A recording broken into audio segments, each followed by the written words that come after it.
hello there. Why, let me introduce myself. I'm Nigel the narrator. Today, we're going to be taking a travel through time. I'm rather fancy of time travel. I don't know if you are, but I am. Today we're going to be going specifically a long time ago in a galaxy far, far away. Sit back, relax, and enjoy the show.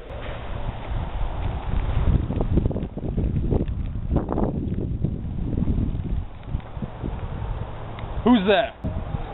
Meg, answer me. Stand and unfold yourself. Long live the king. Bernardo? He. You come most carefully upon your hour. 'Tis now struck 12. God thee to bed, Francisco. For this relief, much thanks. 'Tis bitter cold, and I am sick in heart. Actually, it's really cold. Let's go inside. Have you had quiet guard? Not about stirring. Well, good night. If you meet Horatio and Marcellus, the rivals of my watch, bid them make haste. I think I hear them. Stand ho. Who's there?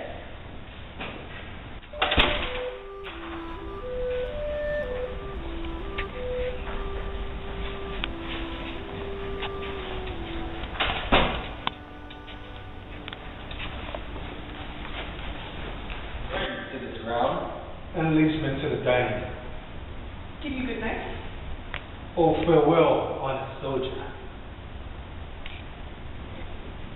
Who has released me? Bernardo, can I have my place? Give you good night. Hello, Bernardo. say, what, is Horatio there? A piece of him? What has this thing appeared again tonight? I have seen nothing. Horatio says tis but our fancy, or none that for me takes hold of him, touching this dread sight twice seen of us. Therefore I've entreated him along with us to watch the menace of this night, that if again this apparition comes, he may approve of it and speak of it. Tush, tush, 'twill not appear.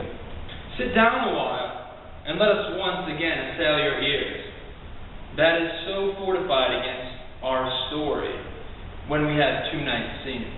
Well, sit we down, and let us hear Bernardo speak.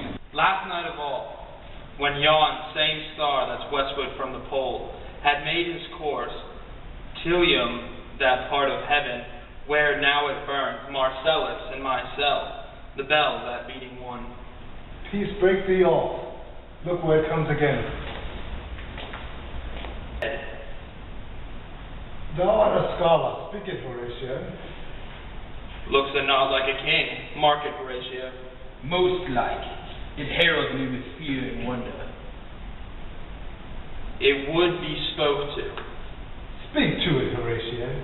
What art thou that hast served this time of night, together with that fair and warlike form, and with the majesty of fairy Denmark, did sometimes march?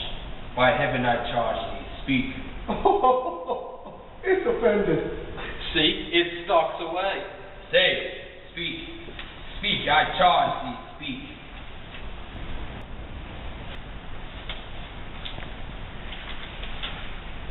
Tis gone and will not answer. How now, Horatio? You tremble and look pale. Is not this something more than fantasy? What think you on it? Before my God, I might not disbelieve without that sensible and true avouch of mine own eyes. It is not like the king. As thou art to thyself, such was the very armor he had on when the ambitious Norway combated. So frowned he once, when in angry parley he smote the slitted poleaxe on the ice. 'Tis strange. Thus twice before, and jump at this dead hour, with martial stalk hath he gone by our watch. In what particular thought to work I know not, but in the gross and scope of my opinion, this bodes some strange eruption to our fate. Good now. Sit down and tell me that he knows, while this strict and most observant watch so nightly towards the subject of the land, and why such daily cast a brazen cannon, and frame mart for implements of war, why such impressive shipwrights, whose sole task does not divide the Sunday from the week. What might be taught that this sweaty heist doth make the night joint labor and visit die? Who is it that can inform? That can I. At least a whisper goes so. Our last king, whose image even but now appeared to us, was, as you know, by Fortinbras of Norway, thereto pricked on by a most emulate pride, dared to the combat, in which our valiant Hamlet, for so this side of our known world is deemed, did slay this Fortinbras, who by a sealed compact, well ratified by law and heraldry, did forfeit with his life all those his lands, which he stood seized of to the conqueror, against the which a moiety competent was gauged by our king, which had returned to the inheritance of Fortinbras. Had he been vanquisher as by the same command and carriage of the article designed, his fell to Hamlet? Now, sir, young Fortinbras, of unenhot metal, hot Athens, spirits of Norway here and there, sharked up a list of lawless resolutes for food and diet to some enterprise that has a stomach in it, which is not other, as it doeth well appear to our state, but to recover us by strong hand, in turns compulsory those foresaid lands, so by his fault law, and this, I take it, is the main motive of our preparations. The source of this our watch, and the chief head of this post-haste and rummage in the land. I think it be no other, but even so. Well may it soar, that this potentious figure comes armed, through our watch, so like the king. That was, and is, the question of these wars. A mote is it to trouble the mind's eyes. In the most high and palmy state of Rome, as the air of the mightiest Julius fell, the grave stood tenantless, and the sheeted dead did squeak and gibber in the Roman streets, as stars with trains of fire and dews of blood, disasters in the sun. And the most star upon whose influence Neptune's empire stands was sick almost to doomsday with eclipse, and even like precurse of feared events, as harbingers perceive still the fate and prologue to the omen coming on, have heaven and earth together demonstrated unto our chroniclers and countrymen. But soft, behold, lo, where it comes again.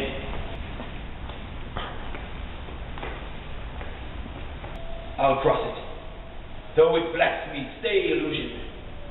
If thou hast any sound or use of voice, speak to me. If there be any good thing to be done, that may to me do the ease and grace to me, speak to me. If thou art privy to thy country's fate, which happily foreknown may avoid, oh speak. Or if thou hast afforded in thy life extorted treasure of the womb of earth, for which they say your spirits oft walk in death. Speak of it. Stay and speak. Stop it, my love. Shall I strike at it with my lightsaber? Do it, if it will not stand. 'Tis here. 'Tis gone. We do it wrong, being so majestical to offer it sure varmint. For it is as the air, invulnerable, in our vain glories, malicious mockery. It was about to speak when the cock crew. And then it started like a guilty thief upon a fearful summons.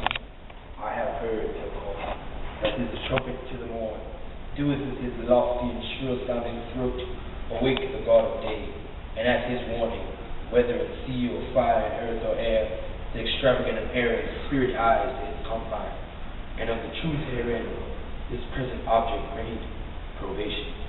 It's faded on the crowing of the cock. Some say that ever against that season comes, when our Saviour's breath is celebrated. This birth of dawning singeth all night long, and then they say no spirit dares stir abroad. The nights are wholesome, then no planet strike. No fairy tale takes, no witch hath power to charm, so hallowed and so righteous is that time. So have I heard, and do it part, believe it? But look, the morn in russet mantle clad walks over the dew of yon high eastward hills. Break we our watch, and by my advice let us impart what we have seen tonight unto young Hamlet, for upon my life this spirit dumb to us will speak to him. Do you consent we shall acquaint him with it, as needful in our loves, fitting our duty? Let's do this, I pray. And I, this morning know, where we shall find him most convenient.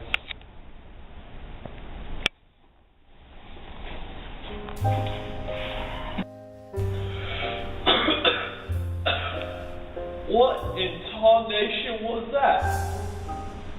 Well, No, don't even explain. That was some of the worst acting I have ever seen. May the force be with you, as apparently it's not with our acting cast. This is Nigel the narrator, signing off.